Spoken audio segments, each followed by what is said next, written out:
bienvenue aujourd'hui encore pour une nouvelle vidéo. Je serai toujours accompagné du magnifique Arnaud. Salut à tous. Donc aujourd'hui, on va parler ensemble du HIIT en musculation.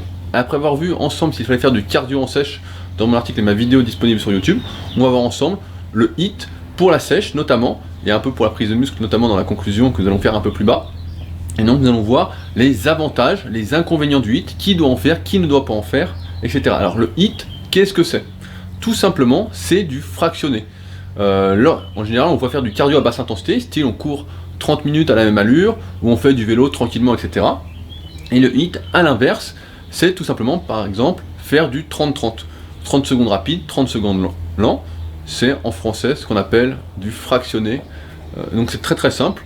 Malgré que le mot HIIT soit à la mode en ce moment, c'est quelque chose qui existe depuis des années sous un terme bien assez simple. Alors Rudy, le fractionné, sur le papier, ça a l'air assez séduisant. Explique-nous pourquoi. Tout à fait, en théorie, le HIIT a beaucoup de vertus. La première, ce serait d'augmenter le métabolisme de repos. En effet, comme l'exercice est plus intense, comme c'est un fractionné, comme on l'a dit, il y a ce qu'on appelle une dette d'oxygène. Je l'explique pour ceux que ça intéresse dans l'article. Combien de temps de récupération faut-il prendre entre chaque série disponible sur superphysique.org? Et donc ça augmenterait ainsi le métabolisme de repos. En même temps, cela permettrait de brûler plus de calories en moins de temps, comparativement à du cardio à basse intensité. Donc si on fait par exemple 10 fois 30-30, on brûlerait plus de calories que si on faisait 30 minutes de cardio à basse intensité, et donc on perdrait plus de gras en théorie. Enfin, les hormones. Voilà, effectivement, il est dit aussi que ça influencerait favorablement nos hormones pour la prise de muscle et la perte de gras. Donc en théorie, ça a l'air super génial, top du top. Et c'est bien pour ça qu'on fait un article, parce que ce n'est pas le cas, comme vous allez le voir tout de suite. Bon, ok. Donc tu vas nous expliquer, après ces formidables avantages sur le papier, pourquoi, dans la pratique, c'est pas très intéressant de faire du HIIT pour perdre du gras. Tout à fait. Donc la première chose à savoir, c'est par rapport aux filières énergétiques, la manière dont on produit de l'énergie, dont on l'utilise, c'est que l'intensité de l'effort est déterminante pour savoir de quoi on tire son énergie. On sait que plus un effort est intensif, et plus nous allons utiliser de glucides, de glycogène. Alors je fais un peu simplifié parce que c'est pas tout à fait ça, à savoir qu'il existe 3 filières, et donc encore une fois je renvoie à mon article, combien de temps de repos faut-il prendre entre chaque série, pour ceux qui s'intéressent d'en savoir plus. Donc l'intensité de l'effort est déterminante. Plus l'effort est intensif, et plus on va brûler de glucides au détriment du gras, et si on est au régime, on va en parler juste après, on va brûler plus de protéines, d'acides aminés, et donc perdre plus de muscles plus rapidement. Donc c'est d'ailleurs pourquoi on voit dans les vidéos de bodybuilders professionnels, on les voit faire du cardio à basse intensité, parce que plus l'effort est à basse intensité, et plus on va brûler du gras pendant l'effort.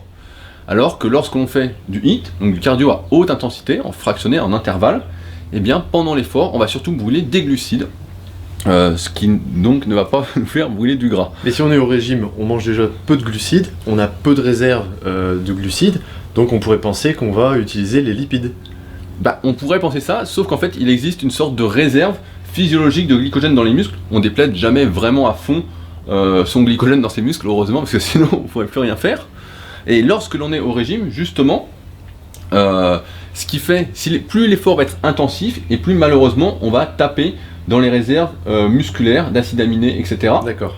Donc ce qui fait qu'on ne va pas brûler du gras sur l'effort. Donc au régime, contrairement à ce qu'on doit faire, et comme on l'explique dans l'e-book pour sécher, en général, comme on manque d'énergie, on manque un peu de force, de résistance, etc., eh bien on réduit progressivement le volume de son entraînement, on essaye de maintenir ses performances, on essaye de ne pas se tuer, etc. Et donc, en ce sens, rajouter une activité à haute intensité va malheureusement à l'encontre de ce qu'on veut, à savoir la préservation du muscle et la perte de gras. Sans compter que de faire un exercice à haute intensité, alors que déjà on est soumis à de la fatigue, puisqu'on mange moins que ses besoins. KO, ouais. J'ai perdu le fil de... si, non mais on est KO, donc ça va épuiser encore un peu plus le système nerveux. Voilà, plus c'est intensif, par rapport à faire du vélo, plus c'est intensif, plus on va taper sur le système nerveux et tous les facteurs de récupération associés, et donc diminuer sa vitesse de récupération, alors qu'on est justement en train de lutter pour essayer de récupérer et de perdre le moins de muscles possible. Donc en ce sens, rajouter du HIIT pendant sa sèche, alors que l'on manque déjà d'énergie, c'est comment accélérer la perte de muscle au détriment de la perte de gras. Et mener plus rapidement sur entraînement sans s'en rendre compte, quoi. Tout à fait, c'est bien dit. C'est comment crever plus rapidement. D'accord. Et le troisième point, le HIIT, donc ne donne pas plus de muscles, mais aide à en perdre. Aide à en perdre, surtout au régime, à en perdre plus facilement, étant donné que... Voilà, et après c'était au niveau des hormones. Voilà, souvent il nous est dit que le HIIT influence favorablement les hormones pour la prise de muscle, etc. Alors déjà, ce qu'il faut savoir, c'est que les réactions hormonales sont vraiment individuelles pour chacun. On a déjà vu des études sur le sujet qui montraient que, par exemple, que certains, après entraînement, allaient avoir leur taux de testostérone qui allait monter en flèche, puis à l'inverse, d'autres qui allaient avoir une très bonne chute. Donc ça dépend vraiment de chacun, c'est pourquoi on ne peut pas tirer vraiment de conclusion là-dessus. Mais j'aimerais préciser surtout que ce qui nous intéresse pour la prise de muscle, ce sont les sécrétions hormonales sur un mode local, ce qu'on dit autocrine, paracrine, c'est-à-dire par exemple la cellule musculaire qui va sécréter sa propre hormone de croissance, et non la sécrétion endocrine, comme on dit, donc par la glande, qui génère par exemple l'AGH. Ça n'a que peu d'influence sur la prise de muscle et la perte de gras de manière générale. Tout se passe plus à un niveau local, et encore une fois, c'est quelque chose d'assez individuel, et on ne peut pas dire comme ça que le HIIT va influencer favorablement nos hormones, surtout lorsqu'on est au régime et que on est fatigué. Nos hormones sont déjà à la baisse, et rajouter encore une fois un exercice à haute intensité va faire que nous aider à faire se cracher toutes nos hormones qui sont anaboliques, anticataboliques, qui vont nous aider à perdre du gras et à garder du muscle. Donc en ce sens, il faut bien se méfier quand quelqu'un dit voilà, le HIIT ça augmente la testo, ça augmente l'hormone de croissance, ça augmente ceci. Peut-être pour un individu lambda, qui lui, ça va lui augmenter sa sécrétion endocrine, mais ça n'a rien à voir avec les hormones, le peptide de l'hormone, il y a différents peptides. Merde, j'ai oublié le nom exact de l'AGH. C'est l'exemple qui est donné le plus souvent, c'est l'AGH, qui est différente lorsqu'elle est sécrétée de manière endocrine de la version autocrine par la cellule musculaire. Donc si ça augmente votre GH de manière endocrine et pas d'un mode local, et bien ça n'a pas du tout les mêmes effets. D'ailleurs, que l'on soit au régime ou en prise de masse, je ne l'ai pas précisé, les hormones n'ont pas le même effet. Par exemple, que tu sois si tu es en prise de masse, si ta GH augmente et que tu manges beaucoup, eh bien elle devient un peu anabolisante, elle va aider à faire du muscle. A l'inverse, si tu es au régime, eh bien elle ne va pas aider à faire du muscle, parce que toutes les autres hormones dans le corps, tout fonctionne un peu ensemble, sont à la baisse, et donc dans ce cas-là, la GH seule n'a pratiquement aucun effet sur comment éviter la perte de muscle. D'accord. Donc c'est vraiment pas le bon plan au régime. Voilà, encore une fois, il faut bien préciser que ce qu'on donne dans ces vidéos, ce sont des informations générales pour la plupart. Certains qui ont un métabolisme très lent, qui ont des antécédents graisseux, comme on l'a vu dans la vidéo, les glucides en musculation, ou l'article cardio en sèche, où on vous expliquait qui devait faire du cardio en sèche, pourquoi, quand, etc. Je vous renvoie à la vidéo. Là, ce sont des conseils de manière générale, et ceux donc qui ont un métabolisme très lent peuvent a priori faire du HIIT sans aucun souci, mais encore une fois, quand on fait une vidéo, c'est pour la plupart d'entre vous qui nous écoutez. D'accord. Et donc pour cela, ce n'est pas conseillé. Enfin, c'est la conclusion. Sans même rentrer dans les détails de cet article, les gens pouvaient déjà se méfier, parce qu'on nous l'a présenté comme étant l'outil magique pour perdre du gras, et on sait que rien n'est facile pour perdre du gras. Donc déjà, rien que là, quand on nous présente le HIIT, on pouvait déjà se douter qu'il y avait une arnaque, quoi. Tout à fait, parce que souvent, c'est des méthodes miracles qui réapparaissent comme ça. Donc en général, quand on vous dit que c'est miracle, eh bien, c'est pas vrai du tout, c'est n'importe quoi. Donc c'est bien pour ça qu'on fait un article, encore une fois, pour vous expliquer qu'est-ce que fait le HIIT exactement, surtout au régime, et pourquoi ce n'est pas le cardio qu'on vous conseille si vous désirez sécher et garder un maximum de muscles. Donc là, bien évidemment, on a parlé du HIIT, donc pour conclure, dans une optique de musculation. On n'a pas abordé pour celui qui fait la condition physique, du fonctionnel. Voilà, là ça n'a rien à voir. Nous, nos vidéos s'adressent à ceux qui sont déjà naturels, pas à ceux qui sont dopés. Et deuxièmement, à ceux qui cherchent à prendre de la force, à prendre du muscle et à devenir sec petit à petit ou à être sec. Donc en ce sens, nos conseils s'appliquent ici. Si demain vous êtes vous entraînez pour un sport, fait la préparation physique, etc., tous nos conseils ici ne s'appliquent pas, et on n'en a d'ailleurs rien à faire de savoir si ça va nous faire perdre du muscle, si ça va ceci, si ça va cela, si l'activité nécessite une préparation physique spécifique en intégrant du fractionné, ce qui est le cas dans la plupart des sports comme le football, le hand, le basket, etc.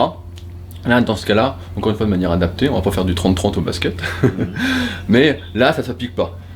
Également, il y a la notion de plaisir, Voilà. très importante. Si ça vous fait plaisir d'aller faire du hit, du fractionné, etc., eh bien, il n'y a aucun souci. La notion de plaisir est extrêmement importante pour savoir ce que vous devez faire. Si ça vous fait vraiment plaisir et que vous vous privez de faire quelque chose, vous allez être frustré et vous allez moins bien progresser. Donc notez bien que, encore une fois, ces conseils s'appliquent de manière générale, adaptés en fonction de chacun de vous. T'as beaucoup parlé de la sèche en prise de masse. Bah, en prise de masse, se le permettre ou pas? voilà, c'est beaucoup moins néfaste parce que on est surchargé de calories normalement. Si votre diète est adaptée, comme on l'a vu dans l'article, prise de masse qui, quand, comment, vidéo et article disponibles sur YouTube, comme d'habitude. Comme on l'a vu en prise de masse, comme on mange suffisamment, eh bien on a largement assez de réserves de glycogène. Il n'y a aucun souci, on va pas aller brûler du muscle. Après, en fonction de chacun, comment vous allez récupérer ou pas, la lenteur ou pas de votre métabolisme, vous allez pouvoir ou non faire du HIIT. La plupart du temps, vous n'allez pas pouvoir en faire sans que ça contrarie vos progrès en musculation, sans que ça nécessite plus de récupération, que ça empiète sur votre récupération musculaire et locale. Mais c'est beaucoup moins néfaste lorsque l'on mange suffisamment. Là, c'est sûr que c'est pas du tout pareil que lorsque l'on mange presque rien. Donc comme tu le dis souvent à chaque article, tout est affaire de compromis aussi. Celui qui vraiment doit faire du cardio pour sécher, ce qu'il a des antécédents ou quoi que ce soit, et il a pas le temps. Vaut mieux carrément pas faire de cardio ou il peut quand même faire du HIIT parce qu'en 20 minutes c'est plus pratique pour lui que pendant 1 heure. Ça vaut quand même le coup que de rien faire du tout. Ah oui, bah c'est toujours mieux que de rien faire du tout. Compromis, voilà. Voilà, c'est toujours, comme je le disais tout à l'heure, c'est toujours une histoire de compromis. On vous donne les bases, pourquoi c'est pas bien, pourquoi c'est bien, à qui ça peut convenir, etc. Et après, à vous de faire le choix en fonction de ce que vous pouvez faire. On n'est pas sportif professionnel, on travaille, on a plein de trucs à faire et donc on ne peut pas tout faire. Faut faire des choix. Voilà, et donc faire des choix tout en connaissance de cause et non pas en faisant au hasard comme on le voit la plupart du temps, malheureusement dispensé sur le net dans divers articles ou même dans les vidéos. Ou au hasard, ou comme tout le monde, juste pour dire de copier le voisin. Parce que c'est la mode. Bouton, quoi. Ouais, voilà, parce que c'est la mode. Là, vous avez toutes les pistes pour faire votre propre réflexion. Voilà, donc on arrive au bout de la vidéo, donc j'espère qu'on vous a bien éclairé sur le HIIT en musculation. Si quelque chose n'a pas été clair ou que vous avez encore des questions, eh bien n'hésitez pas. Je vous réponds comme d'habitude en dessous de la vidéo sur YouTube ou directement en dessous de l'article sur superphysique.org. À ceux encore une fois qui désiraient tout savoir sur la sèche ou la prise de masse, je rappelle que j'ai fait des e-books sur le sujet où je traite véritablement de ce que je conseille, des méthodes que j'applique avec mes élèves, et c'est disponible donc sur rudykoya.com. Sur ce, n'hésitez pas encore une fois à partager, car ce n'est encore une fois qu'ensemble que nous pourrons progresser. Si vous ne partagez pas, si vous ne cliquez pas sur j'aime, si vous n'en parlez pas autour de vous, eh bien la médiocrité continuera de survivre. Donc je compte sur vous pour nous aider dans cette quête. Et sur ce, plus rien à vous dire, donc on se retrouve bientôt pour une nouvelle vidéo. Sur ce, bon entraînement à tous. Salut. Salut.